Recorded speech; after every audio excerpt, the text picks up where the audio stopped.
I feel like I'm on the road to burnout. I constantly feel like I'm not able to do everything necessary and I don't have enough time to follow through on everything that needs to be done.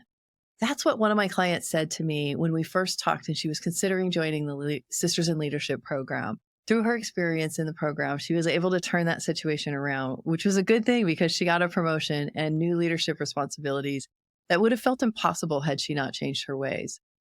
If you've ever struggled with feeling like you have too much on your plate or wondering why you can't get more budget or the headcount to be successful, you're going to want to stick with me for the roadmap on how to get out of working so much and how to get more time by working smarter. I'm Jill Avey, a career success coach, and this is SisterSmart Leadership, the show that explores how women can rise from director to vice president and beyond by fully leaning into their feminine energy as their biggest advantage.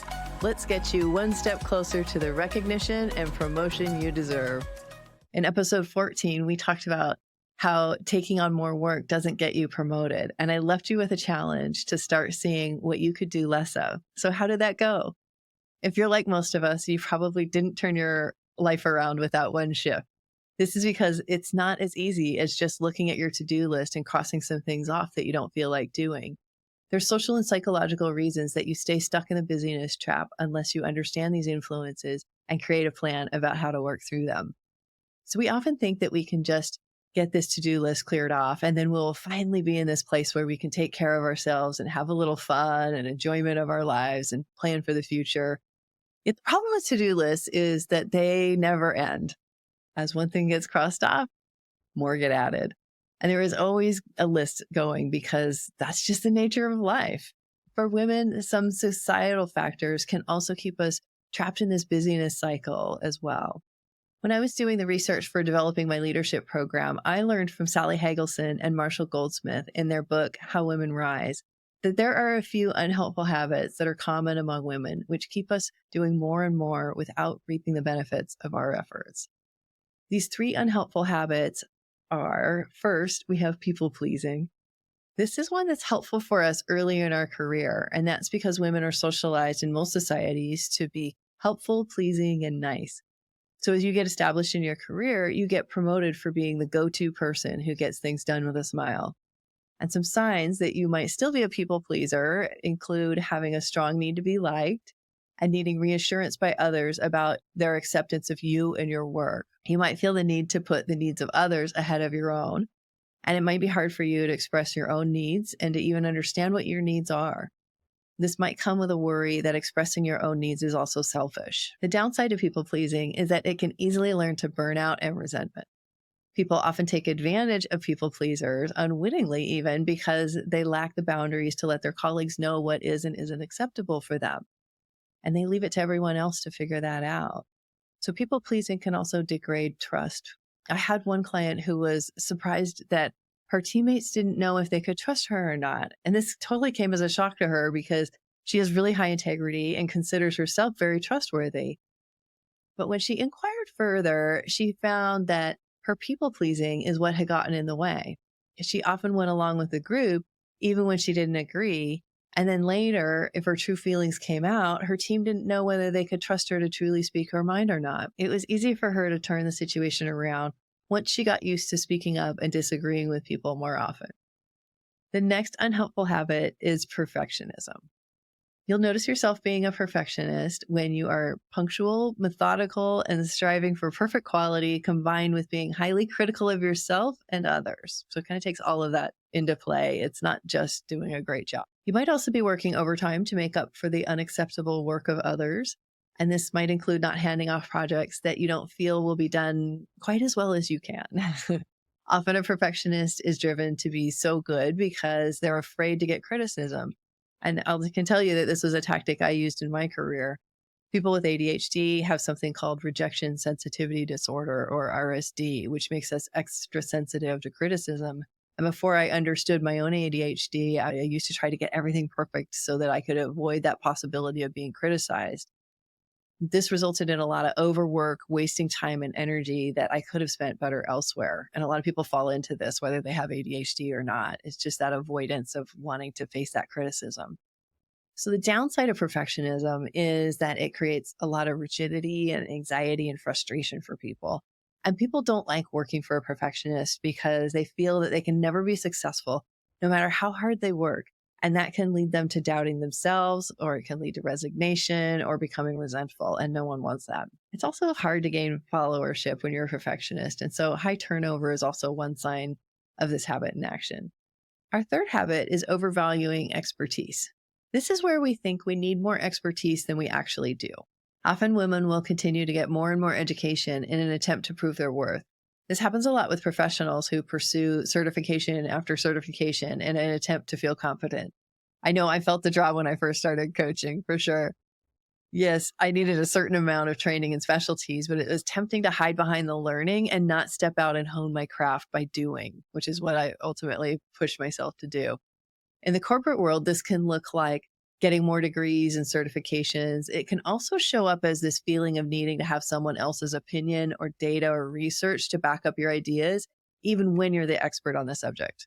When I was researching for my program, I heard from men that they saw women bringing a lot of backup data, which in their view made them actually less credible. And I know from talking to women as well as my own experience that women are doing this because they don't feel they get the credibility that they deserve on their own. So you can see that there's a line between too much backup and not enough that we have to navigate. So start watching for the 3 helpful habits in your life today. Watch for when people pleasing, perfectionism, and overvaluing expertise show up, and see what it is that you're doing and how you're feeling at the time. This can be an indicator for you that something is potentially keeping you stuck in a busyness trap by working too much. And so you can start to investigate the root causes, and then you can begin to create new habits and responses instead. It'd be hard to let go of these longstanding habits because they're socially reinforced. And that's why I think it's important for us to take a look at the downsides of busyness and how it's getting in our way, not helping us. So imagine for a moment 4 quadrants. We have the career, relationships, health, and refueling. Now let's think about what happens when we overemphasize one quadrant or another. Often I work with women who have a career quadrant that's taking over everything else. It might look like 80% of the diagram.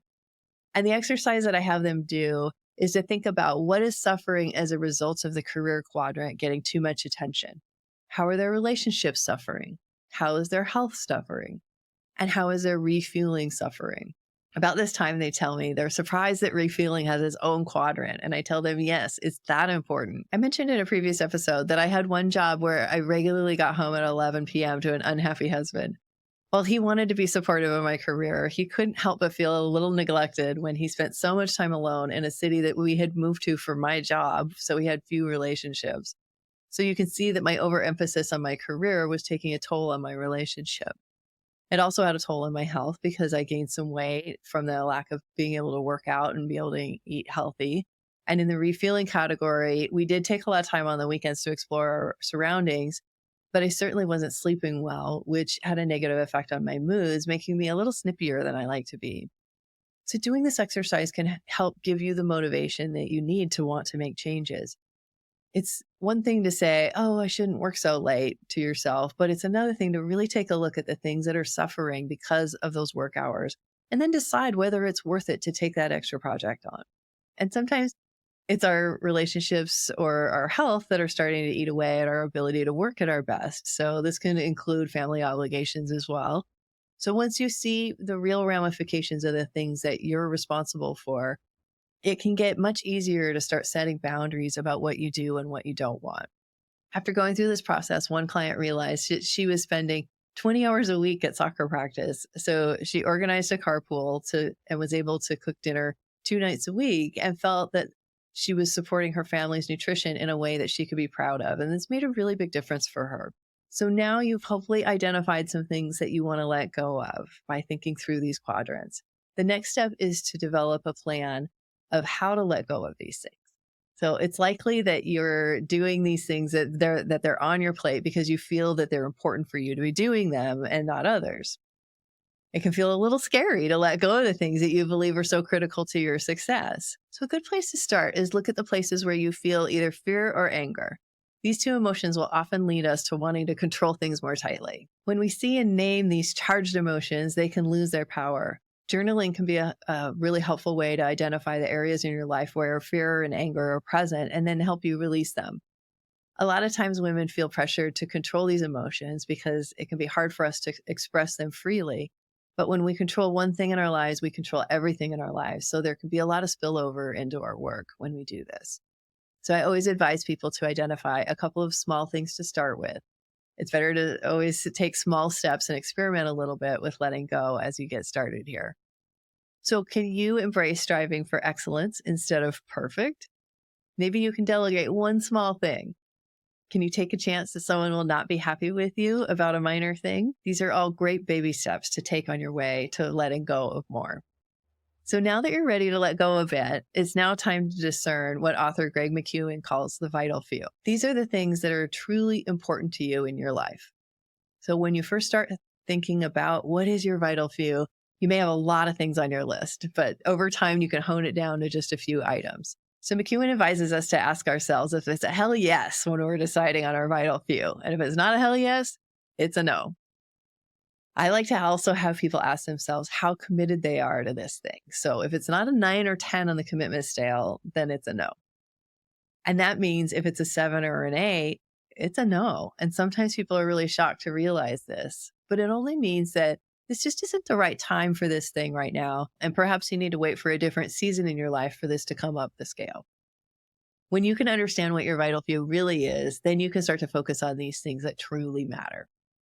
And that will then tell you what your trivial many is. So your trivial many is basically everything else that isn't your vital few.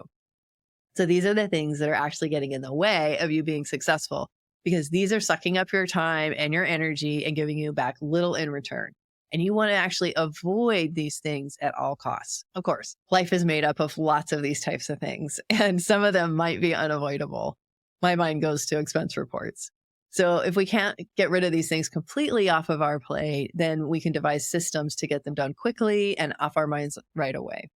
Embracing the concept of the vital few and the trivial many constitutes a big mindset shift for most people.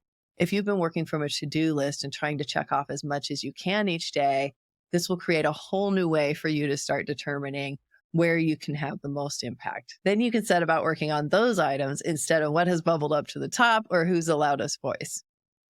It will help you to get out of your inbox and create time for you to work on your most meaningful, deep work that needs your attention and focus.